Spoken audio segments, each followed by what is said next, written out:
Hello, आता आपण बघूया विण दोघांतली ही तुटेना या मालिकेचा एपिसोड रिव्ह्यू. आजच्या भागात आपल्याला बघायला भेटते की समर आणि स्वानंदी त्यांच्या खोलीत असतात.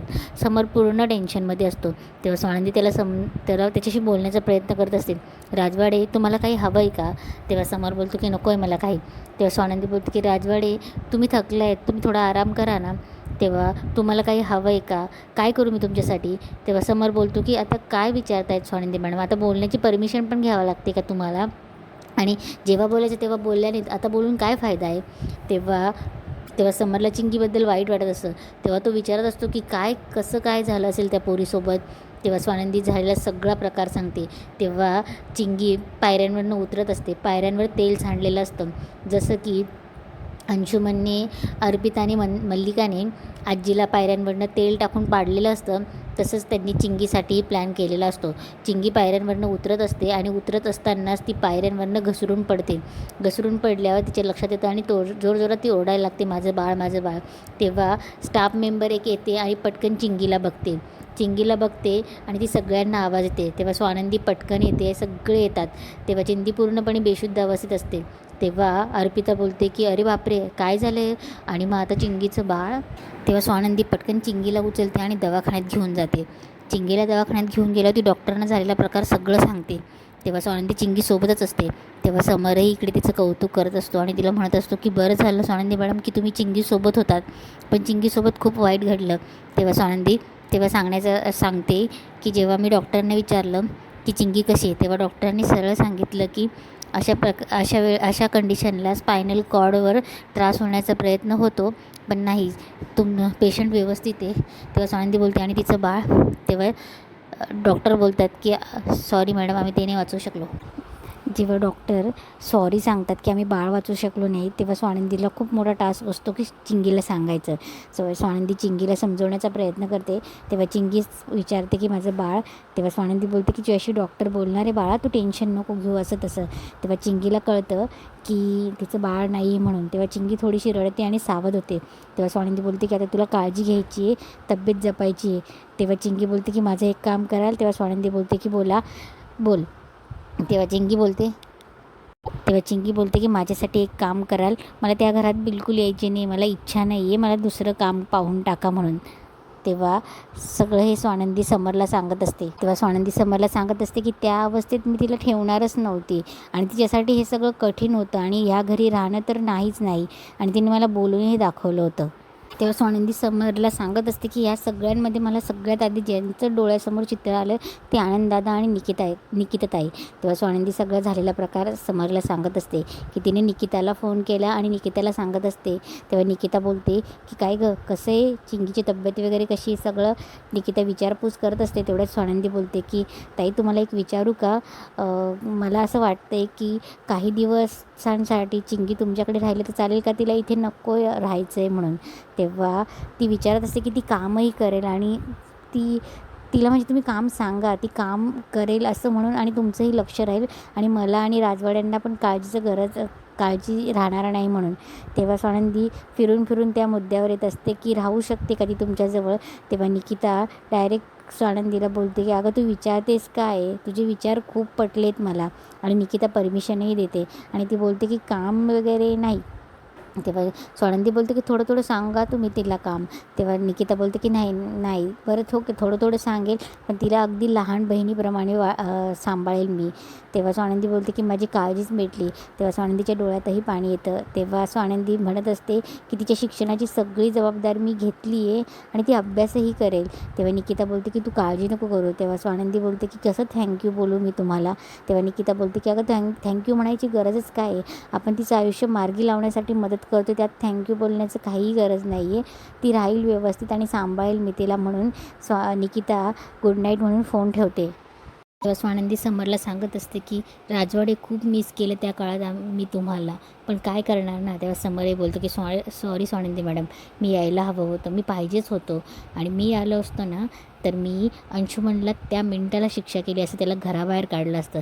तेव्हा स्वानंदी बोलते खरं आहे की ज्या मुलाला घराबाहेर काढायला पाहिजे होतं तो आज घरात ते मस्त मजा करतो आहे, आणि जी पोरगी जिला घरात राहायला हवं होतं ती आज घराबाहेर आहे, हसती खेळणारी पोरगी.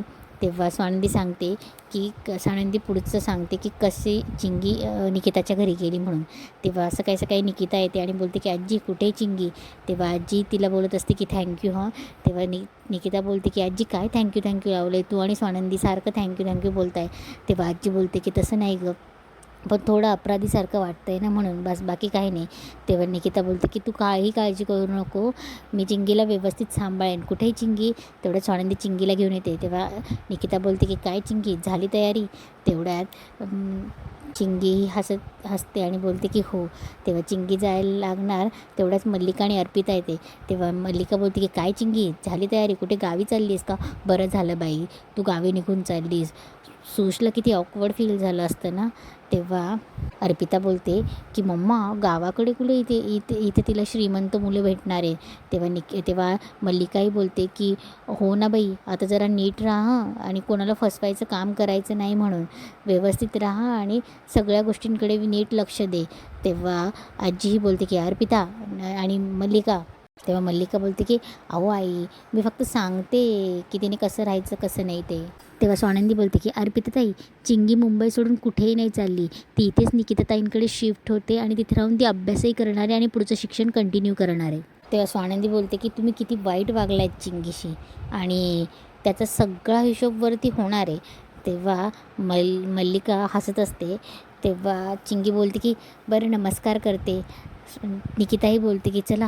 तेव्हा चिंगी आजीचा नमस्कार करते. तेव्हा आजी बोलते की खूप मोठी हो आणि स्वानंदी बोलते की आम्ही तुझ्या नेहमी पाठीशी राहणार आहेत म्हणून.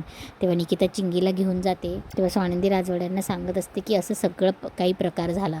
इकडे मंदाकिनी जोरजोरात रडत असते, मल्लिका जोरजोरात रडत असते आणि अप्पी अप्पी करत असते. तेव्हा सूज बोलत असते की मॉमीला तुम्ही प्लीज रडू नका ना, मी तुम्हाला हॉट चॉकलेट आणून देऊ का. म्हणजे मी जेव्हा स्ट्रेसमध्ये असते ना तेव्हा मी हॉट चॉकलेट घेते. तेव्हा मल्लिका बोलते की नाही विष आणून दे. तेव्हा सूज खरंच विष घ्यायला जाते आणि बोलते की विष का, असं का करतायत तुम्ही. तेव्हा मल्लिका बोलते की अगं मग ते पिऊन मरता येतं नाही का. तेव्हा सूज बोलते की असं का बोलतायत तुम्ही. तेव्हा मल्लिका बोलते की काय करू मम्मी, माझी अप्पी कशी त्या नरकात राहत असेल, किती कशी काय करत असेल आणि समोर तिला काही विचार न करता पाठवून दिलं. तेव्हा सूज बोलते की ओ गॉड, म्हणजे अर्पिताताईंचं सासरची कंडिशन एवढी वाईट आहे. तेव्हा मल्लिका बोलते की वाईट, तिची सासू तर अतिशय खडूस. तेव्हा मल्लिका मुद्दामच सूजचे कान भरत असते की हे सगळं त्या स्वानंदीने केलं आहे, स्वानंदीनेच पाठवलं ना. तेव्हा मल्लिका बोलते की हो ती थोडी, तेव्हा सूज बोलते की हो ती थोडी आहे इरिटेटिंग, पण तसं नाही, स्वानंदीताईने नाही पाठवलं आहे, मी बघितलं ना, समर जिजूंनीच तिला पाठवलं आहे. तेव्हा मल्लिका अजून भरवण्याचा प्रयत्न करते की किती भाबडी आहेस गं तुला माहिती का जसं स्वानंदीचं लग्न झालं आहे ना तसं स्वानंदीने कान भरून या अर्पिताला घरात ठेवलं नाही, तिला शेवटी काढवूनच लावलं. तुला काय वाटतं एका रात्रीत ह्या सगळ्या गोष्टी घडल्या असतील. म्हणजे मल्लिका सूजला फक्त तिच्या बहिणीबद्दल भरवण्याचं काम करते. इकडे मल्लिका तिच्याच बहिणीला सगळं स्वानंदीबद्दल भरवत असते आणि ती बोलते की एक दिवस आपल्यालाही ती असं बाहेर काढेल तर. तेव्हा सूज बोलते की आपल्याला का बाहेर काढेल, ती तुम्हाला पण काढू शकते बाहेर. तेव्हा मल्लिका बोलते की मला तर नंतर काढेल, तुला काढेल ती. तेव्हा सूज बोलते की मला का काढेल, मला तर इथून जायचंच नाही आहे ना. तेव्हा मल्लिका बोलते की हे बघ, सगळ्यात आधी ना ती तुला बाहेर काढेल. सूजच्या मनात ती स्वानंदी असं मनात स्वानंदीबद्दल असं भरवत असते मल्लिका की सगळ्यात आधी ती तुला घरात बाहेर काढण्यासाठी टपली म्हणून. तेव्हा याच्यासाठी काय करायचं म्हणून सूज विचारते. तेव्हा मल्लिका बोलते की एक आयडिया आहे. इकडे स्वानंदी समोर इमोशनल असतात. तेव्हा स्वानंदी सांगत असते की मी बायस नाही होते आणि बाजूही नाही घेते, पण अंशुमनने जे काही केले ना त्याला माझी बहीण बळी पडली. सूज मला माहिती, तिलाही त्याने काहीतरी मॅनिप्युलेट केलं असणार आणि एक ना एक दिवस या गोष्टी त्याला भोगाव्या लागणार आहे. म्हणजे मी म्हणत नाही आहे, पण अशा चांगल्या मुलींना फसवणं, त्यांचा यूज करून घेणं हे अंशुमनला एक ना एक दिवस भोगावं लागणार आहे. तेव्हा समरही इमोशनल असतो, स्वानंदीही इमोशनल असते आणि इथेच आजचा एपिसोड संपतो.